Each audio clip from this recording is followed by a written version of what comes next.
Berikut 7 fungsi rumah menurut Al-Quran. 1. Rumah sebagai musola. Al-musola berarti rumah sebagai tempat untuk sholat. Tidak hanya sholat, tetapi rumah menjadi tempat untuk beribadah. Ibadah tidak hanya meliputi rutinitas kewajiban seorang muslim saja, tetapi menyangkut semua aktivitas kehidupan berdasarkan nilai-nilai Islam. Bahkan Rasulullah menganjurkan umatnya untuk memperbanyak sholat di rumah. Pun demikian, sholat-sholat sunnah, duha, dan sholat sunat lainnya. 2. Rumah sebagai madrasah.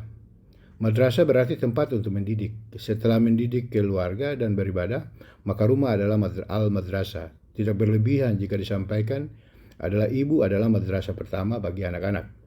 Kalau ibu adalah madrasah pertama, maka tempatnya adalah di rumah. Bagaimana kita mendidik anak-anak kita peduli tumbuh kembang untuk tumbuh keilmuan, keimanan, sekolahnya ada di rumah.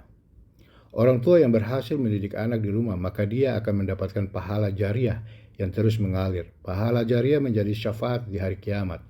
Bisa membuat kuburan orang tua menjadi terang dan mendapatkan nikmat dari Allah. Maka itu, ayah harus bertindak sebagai kepala sekolah yang membuat visi, misi, dan program pendidikan di rumah. Tidak hanya memberi nafkah, tetapi memastikan keluarga sampai ke jannah. 3. Rumah sebagai al-junnah. Al-junnah berarti benteng. Ayah hadir membangun benteng keluarga dengan ketauhidan dan keimanan. Sosok ayah harus meneladani Nabi Ibrahim dalam membangun benteng tauhid. Hal itu bisa dilihat saat Ibrahim mendapat perintah menyembelih Ismail. Jawaban Ismail mencerminkan sebuah pendidikan yang sangat luar biasa. Dia sama sekali tidak menolak perintah Allah. Ismail mengatakan, "Wahai ayahku, kerjakanlah apa saja yang diperintahkan oleh Tuhanmu. Engkau akan mendapati aku sebagai orang yang sabar." Maka itu, rumah harus menjadi benteng tauhid, iman, Islam, dan akhlak bagi keluarga.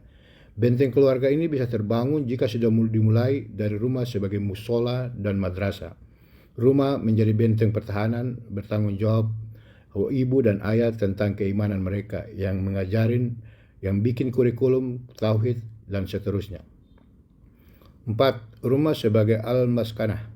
Al-maskanah diambil dari kata sakinah, artinya ketenangan. Mawadah warahmah itu adalah ketenangan. Rumah yang penuh dengan ketenangan adalah rumah yang memberikan ketenangan dan menjadi pelipur lara. Kita rindu rumah karena suasananya menyenangkan. Rumah itu membahagiakan. Rumah pun penuh dengan keberkahan. Maka itu, rumah harus menjadi baiti jannati, home sweet home. Rumah yang menjadi tempat lahir anak-anak yang penuh dengan kemuliaan.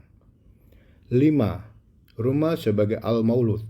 Rumah sebagai al-maulud adalah tempat pasangan suami istri yang punya keturunan, atau tidak hanya memperbanyak keturunan, tetapi juga harus bertanggung jawab terhadap keturunan. Tidak hanya memberi nafkah, tapi juga memastikan sampai jannah. Artinya, baik ayah maupun ibu harus punya ilmu dalam mendidik anak.